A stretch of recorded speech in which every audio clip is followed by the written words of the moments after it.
إن الحمد لله نحمده ونستعينه ونستغفره ونعوذ بالله من شرور أنفسنا ومن سيئات أعمالنا من يهده الله فلا مضل له ومن يضلله فلا هادي له ونشهد أن لا إله إلا الله وحده لا شريك له ونشهد أن محمدا عبده ورسوله أما بعد السلام عليكم ورحمة الله تعالى وبركاته. Alloh taoloning ismlaridan Al-Mu'min. Alloh subhanahu va taolo Qur'oni Karimda mana Fotir surasida shunday marhamat qiladi. Astagfiru billah.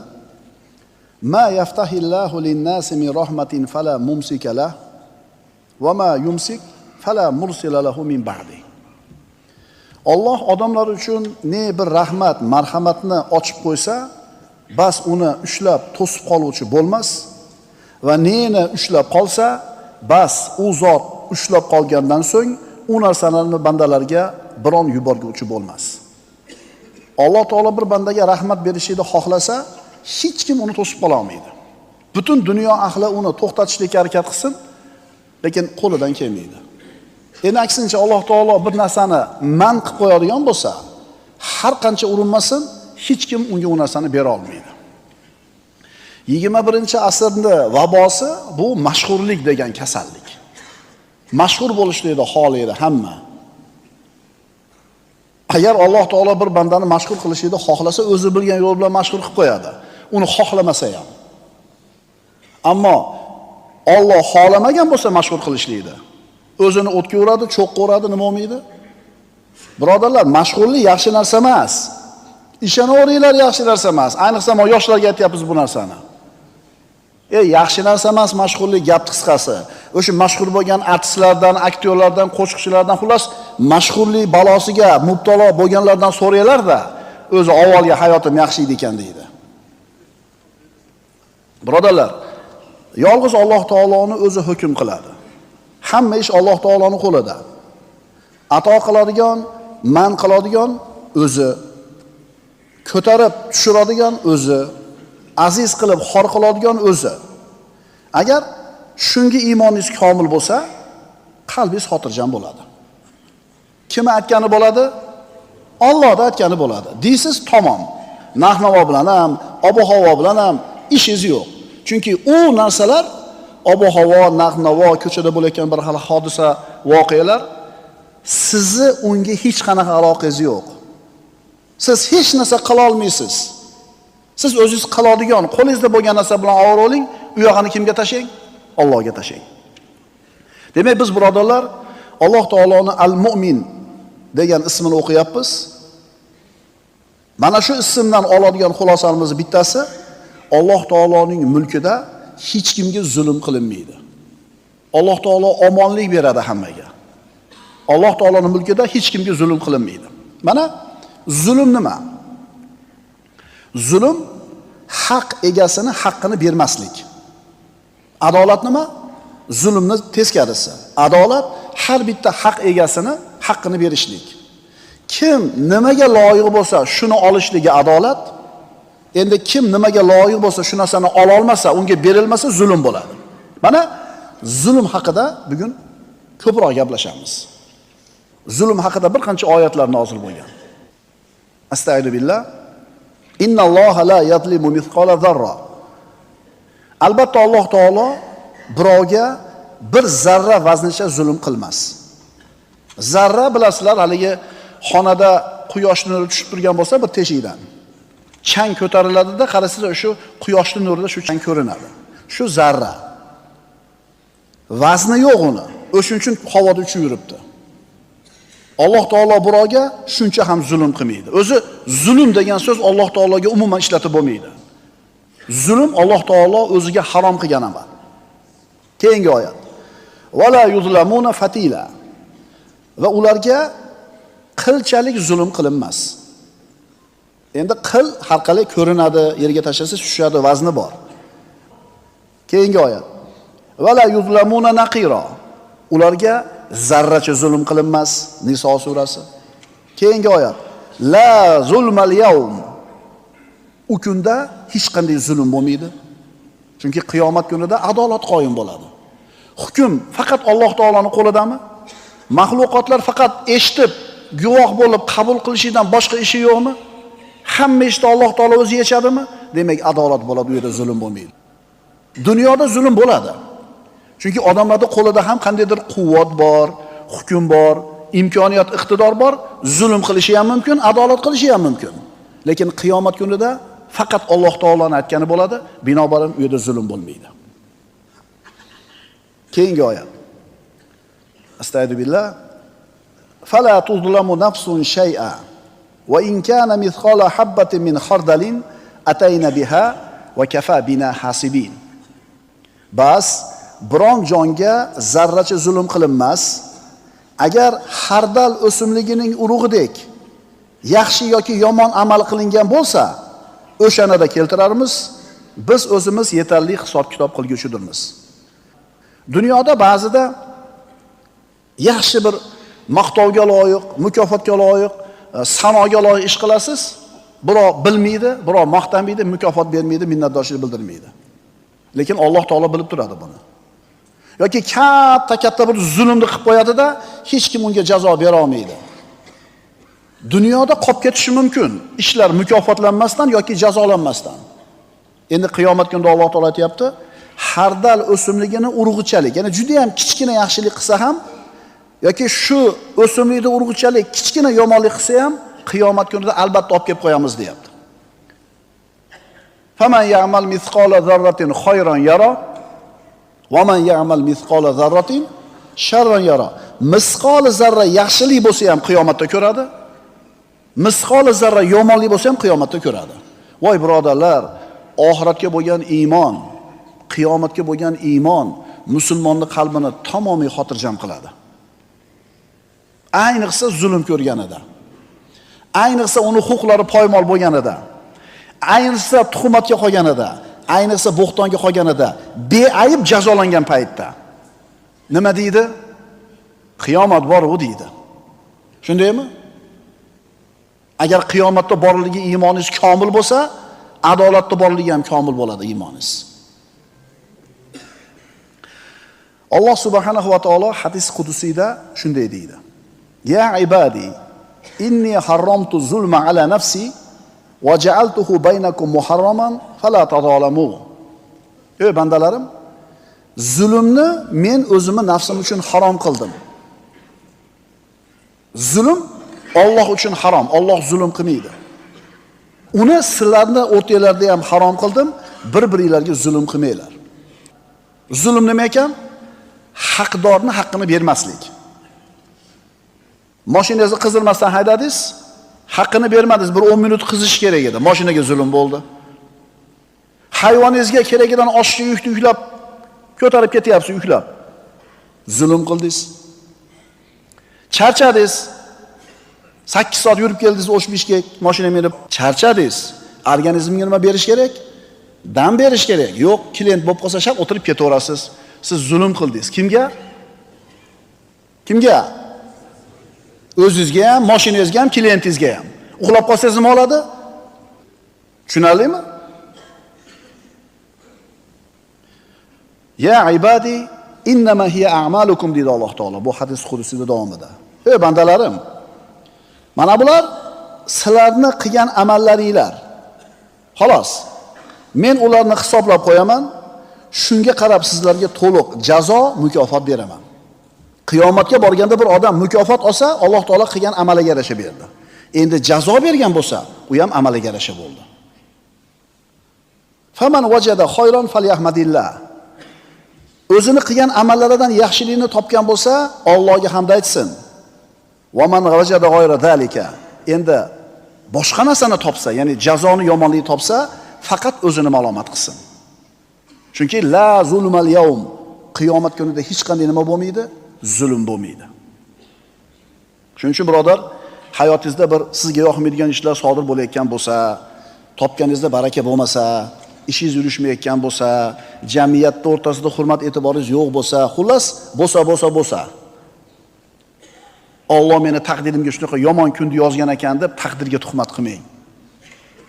Chunki nima boshingizga kelayotgan bo'lsa, o'zingizni qilgan ishingiz tufayli keladi, deyapti. Yana men deyapti Alloh taolo ko'p gunohlarni kechirib turaman deyapti.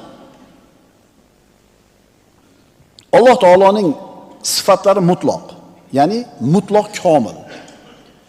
Alloh taoloning mulkida Odam alayhisalomdan boshlab qiyomat qoyim bo'lguncha qancha odam yashasa, qancha zamon o'tsa, qancha voqea hodisalar bo'lsa, shulardan bitta chumchuqqa zulm qilingan bo'lsa, bu zulm jazosiz qolib ketishi mumkin emas. Chunki qilingan zulmning jazosi yo dunyoda yo oxiratda albatta beriladi, yoki ikkalasida beriladi. Qilingan zulmning jazosi berilmasdan qolib ketishligi mumkin emas. Chunki bunday bo'lishi Alloh taoloning Al-Adl ismiga teskari bo'ladi. Alloh taoloning adolati mutlaq. Mutlaq degani nima degani? Bironta nuqson kamchiligi yo'q. Oldi ham adolat, o'rtasi ham adolat, oxiri ham adolat. Bandalar ham adolat qiladi, lekin ularning adolati nisbiy bo'ladi. Masalan, bitta qozi o'zini qozilik muddatida 1000 ta hukm chiqargan bo'lsa, shundan 5 tasi adolatli bo'lmay qoldi. Qolgan 995 tasi adolatli bo'ldi. 5 tasi odil emas hukmi, lekin baribir shu qozini nima deymiz biz? Odil deymiz. U mutlaq hamma hukmi adolatli bo'lishi mumkin emas, chunki insonda u, ojizda u, ilmi ham, aqli ham ojiz bo'lgandan keyin adolati ham ojiz bo'ladi. Insonning fe'lida, ishida xatoning ehtimoli bor, chunki ojiz. Ammo Alloh taoloning ishida xato bo'lmaydi, chunki Alloh taolo mukammal bo'lgan zot. Ikkita gunoh bor. U ikkala gunohni jazosi bu dunyoda ham beriladi, oxiratda ham beriladi. Qolgan gunohlar dunyoda berilishi ham mumkin, berilmasligi ham mumkin. Oxiratga olib qo'yilishi mumkin. Lekin ikkita gunoh bor, dunyoda ham totadi bu gunoh qilgan odam jazosini, oxiratda ham, ikkalasida totadi. Qaysi edi u? Ota-onaga oq bo'lgan odam ikki dunyoda jazosini oladi va zulm qilgan odam.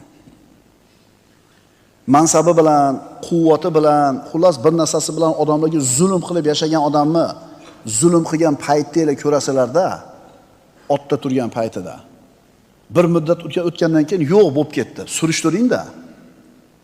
Qanday zulm qilgan bo'lsa haloyiqqa, shu zulm bilan o'zi ham ketgan bo'ladi. E'tibor beringlar-da.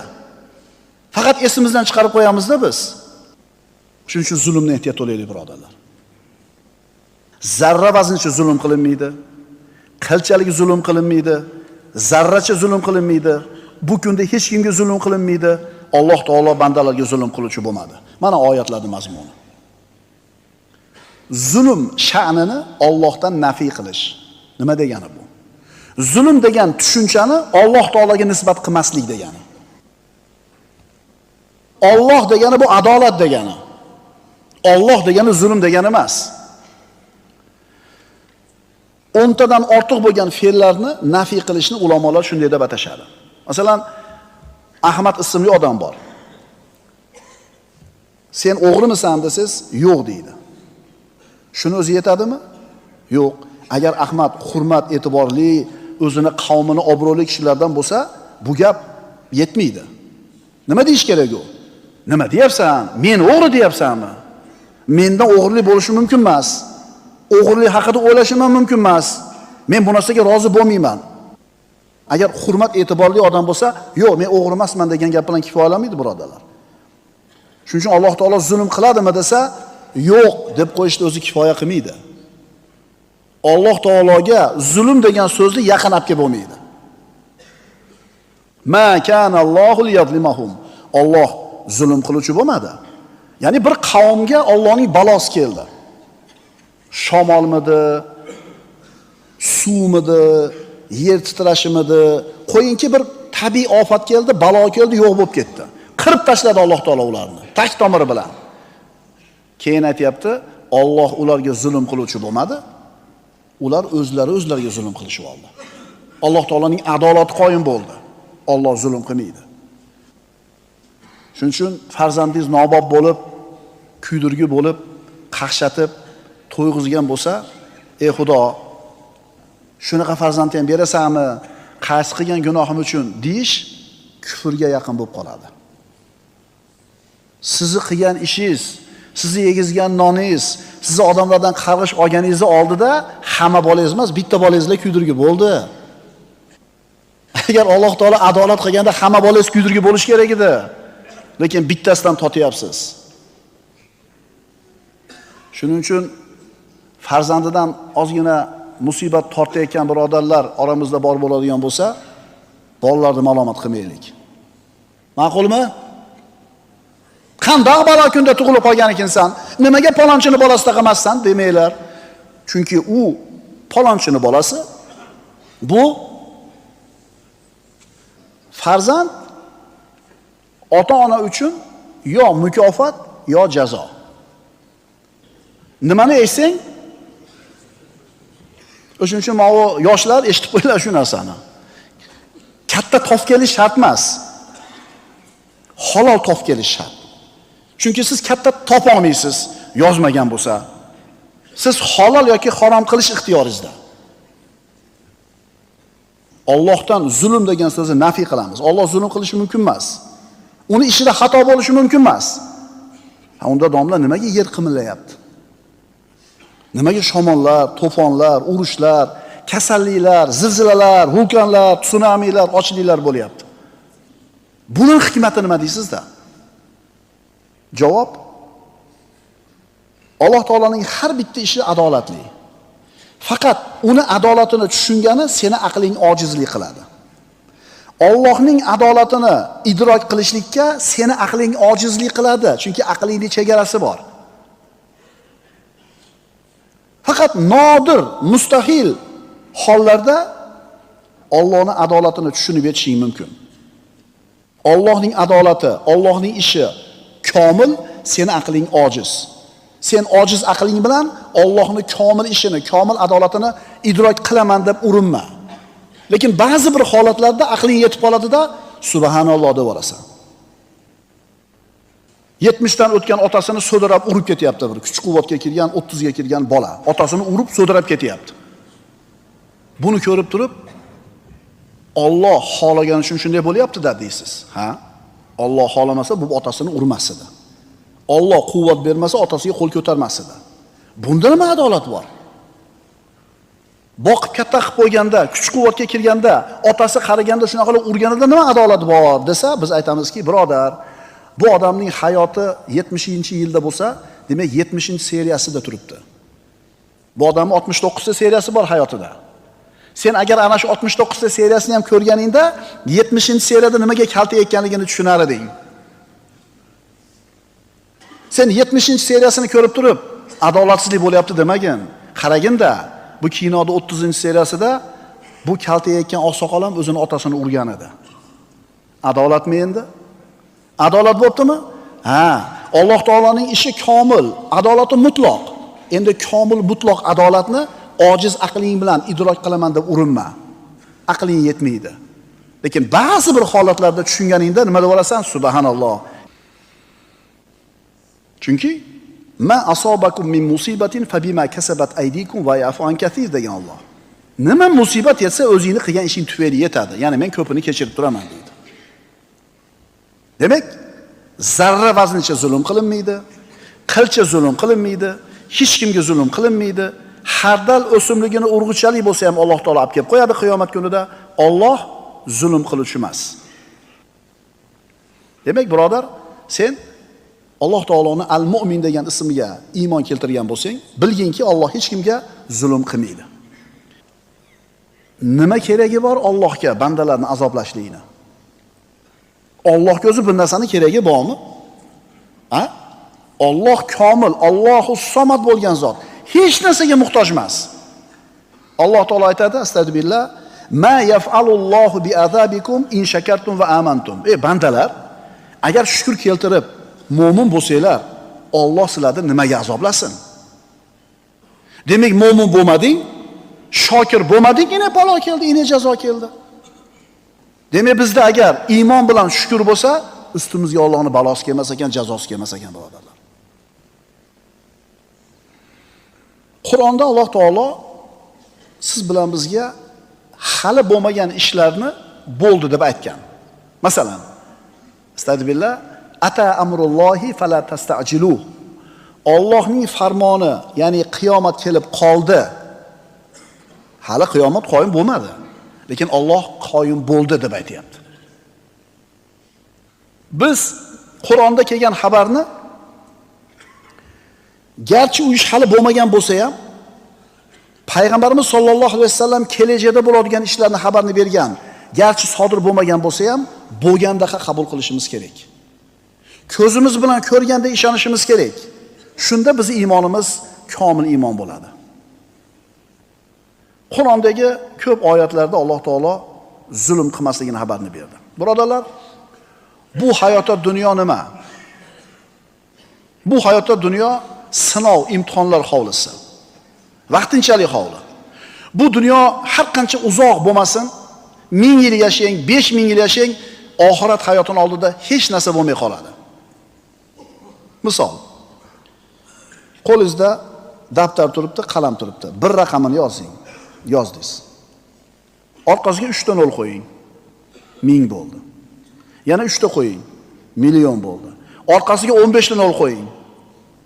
Shunaqa katta raqam. Shuna qilib nol yozib ketavering. Quyoshgacha yozib boring. Yerdan Quyoshgacha 150 million kilometrmi? 150 million kilometr nol yozing. Shuncha hayot kechiring bu dunyoda. Lekin baribir kun tugaydi. Va oxirat hayotining oldida bunchalik uzoq hayotdan birodarlar hech narsa bo'lmay qoladi. Yana bitta misol. Bir arqonni tasavvur qiling. Qo'lingizda turibdi, ikkinchi uchi ketgan. Qaqqadir ko'rinmay ketdi. Mahallalarni oralab ketdi, oxiri yo'q. Ana shu arqonni bir 10 santimetrning ustiga izolenta o'rab qo'ydingiz. 10 santimetr boshida izolenta bor, qolgan ipni cheki yo'q. Endi mana shu cheksiz ip bilan 10 santimetrda taqqoslash aqldan bo'ladimi? Ana shu cheksiz ketayotgan arqon oxiratdagi hayot. Mana bu 10 santimetr izolenta o'ralgan joyi dunyo hayoti.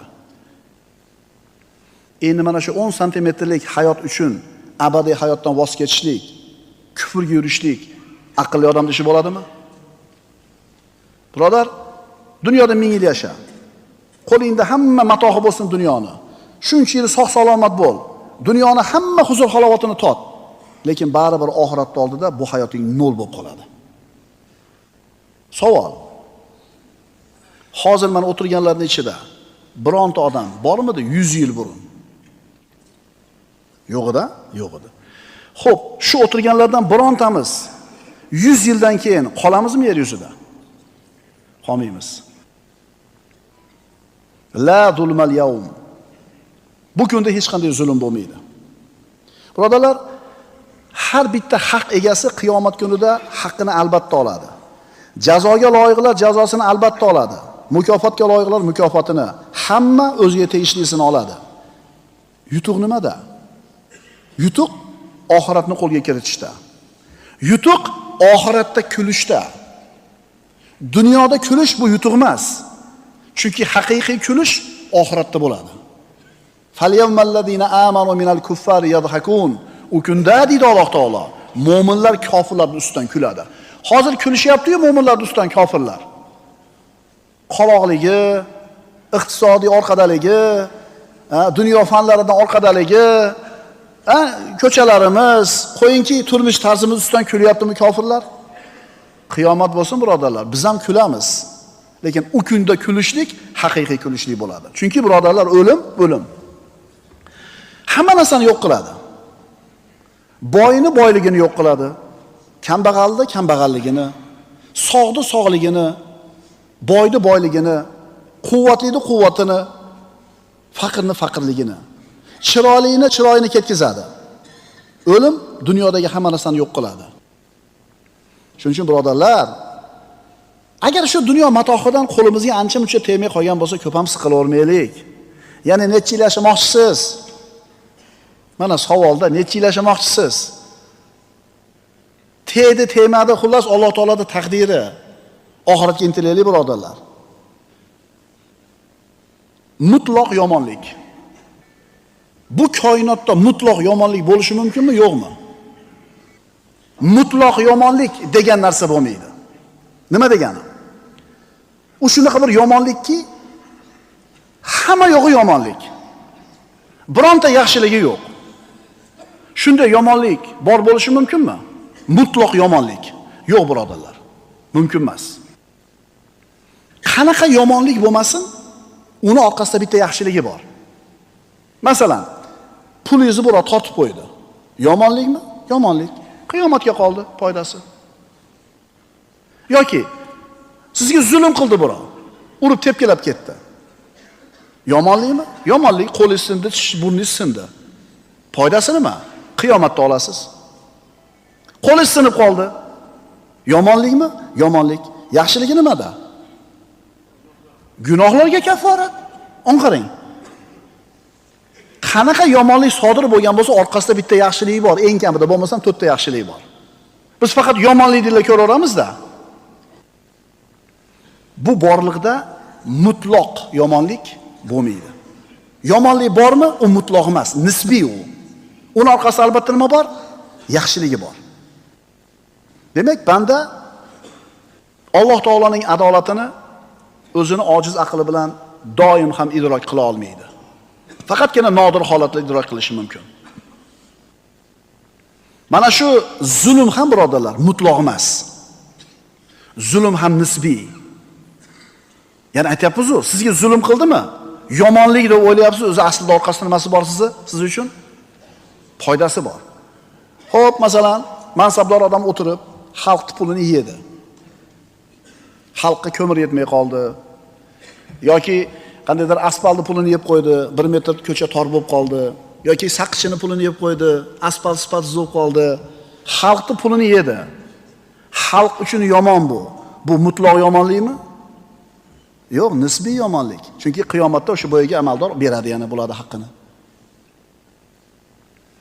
Bir yomonlik bo'ldimi, mutlaq emas bu. Orqasida albatta bitta yaxshiligi bor. Istang o'sha narsani. Va kadalika nuvalli ba'daz zolimina ba'dan bima kanu yaksibun. Shuningdek, deydi Alloh taolo, qilib yurgan gunohlari sababli zolim kimsalarni bir-birlariga do'st qilib qo'yurmiz. Qarang, zolimmi? Zolimlarga do'st bo'ladi-da. Kim zolimga yordam bersa, bas Alloh ana shu zolimni bu odamning ustida sulton qilib qo'yadi. Kim zolimga yordam bersa, ana shu zolimning zulmiga birinchi bo'lib mana shu odam o'zi qurbon bo'ladi. Zulm birodarlar zohiriy, ko'rinishi zulmga o'xshaydi xolos. Ammo zulm mutlaq bo'lmaydi, haqiqiy bo'lmaydi, nisbiy bo'ladi. Har bitta ko'ringan zulmning orqasida bir hikmat bor. Al-mu'min. Al-mu'min mazlumlarga himoya beruvchi. Bu ismdan oladigan yana bitta xulosamiz. Qissa, misol. Bir podshoh duradgorni chaqirdi qadim zamonda. Chaqirib turib, u duradgor bajara olmaydigan vazifani berdi-da, shuni tonggacha bajarmasang, kallang olinadi dedi. Nima dedi? Ertalabgacha 200 qopda to'ponni tayyorlab qo'yasan dedi, paraxani tayyorlab qo'yasan dedi. U davrlarda stanok yo'q. 1 yil harakat qilsa ham 200 qop to'ponni paraxani yig'a olmaydi. Podshoh hukm qildi. Tong yotganda askarlarim boradi, agar vazifani bajarmasang kallang olinadi dedi. Zulmmi? Zulma? Endi haligi duradgor nima qiladi? Oilasi bilan xayrlashadi, oxirgi kecha o'tiribdi oilasi bilan, vasiyatini qiladi. O'limi aniq bo'lib turibdi. Tong yotganda askarlar kelishdi. Uni qatl qilgani. Eshikni taqillatdi, duradgor chuqur nafas oldi, eshikni ochdi. Askarlar bizga bitta tobut yasab bering, podshohimiz uzilib qoldi kechqurun dedi. Mazlumga Alloh taolo yordam beradi.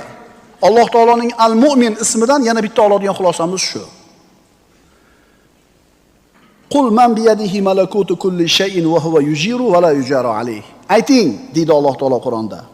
Agar bilsanglar aytinglarchi, barcha narsaning podshohligi qo'lida bo'lgan, o'zi barchaga homiylik qiladigan, unga qarshi birov homiylik qila olmaydigan zot kimdir? Alloh. Alloh. Haloyiqqa zulm qilayotganlar, kim bo'lishidan qat'iy nazar, qayerda yashagandan qat'iy nazar, qachon yashagandan qat'iy nazar, qancha umr kechirgandan qat'iy nazar, o'lim degan haqiqatga duch keladimi? Ha, duch keladi. O'limidan keyin kim oldida qoyim bo'ladi ular? Robbil alaminning huzurida. Tamom. Alloh taolo endi mana shu zolimlardan haqlarini albatta mazlumlarga olib beradi. Va kazalika akhdhu robbika idza akhadha al-qura wa hiya zolima inna akhdahu alimun shadid. Parvardigoringiz ahli egalari zolim bo'lgan shaharlarni ushlaganida mana shunday ushlar. Uning ushlashi azobi alamli qattiqdir. Birodarlar, Alloh taoloning Al-Mu'min ismini dars qilyapmiz. Buning ma'nosi juda ham daqiq, nozik.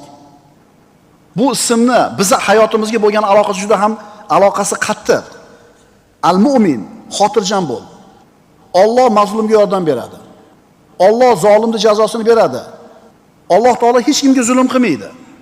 Qarang, Alloh taolo o'tgan darsda ham aytganmiz, bizni ibodat qilishlikka buyurdi.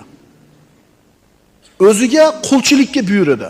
Buyurishdan oldin qalbimizni xotirjam qilib qo'ydi. Va ilayhi yurja'ul amru kulluhu. Ey bandalar, ko'zinglarni ochinglar. Hamma ish Allohga qaytib keladi. Va abuduhu va tawakkal alayh. Sen ibodat qil, Allohga tavakkal qil. Namoz o'qi, roza tut, ko'zingni tiy, zakot ber, sadaqa qil deb buyurdimi? Shu ishni buyurishdan oldin aytayapti. Hamma ish meni qo'limda. Rizqinglar ham meni qo'limda, ob-havolar ham meni qo'limda. Meni aytganim bo'ladi. Shuning uchun shunga iymoning komil bo'lgandan keyin ibodat qil, tavakkal qil, g'am qilma deyapti. Agar sizning ishingizni o'zidan boshqaga topshirib qo'ysa, qana qilib sizni ibodatga buyurgan bo'ladi, birodar? Endi menga ibodat qil dedimi? Allohga ibodat qilasizmi? Demak, zulm yo'q. Chunki hamma ish kimning qo'lida? Alloh taoloning qo'lida. Hayoting Allohning qo'lida. Rizqing Allohning qo'lida. Dushmanlaring ishi ham Allohning qo'lida. Kuchlilikni ham, kuchsizlikni ham ishi Allohning qo'lida. Yerdagilarda ham, osmondagilarda ham ishi Allohning qo'lida. Ayoling, farzanding, tijorating, hammasini ishi kimning qo'lida? Endi Alloh sen bilan birga bo'lsa, kim senga zarar yetkaza oladi? Agar Alloh senga qarshi bo'lsa-chi, kim senga bir yaxshilik qila oladi?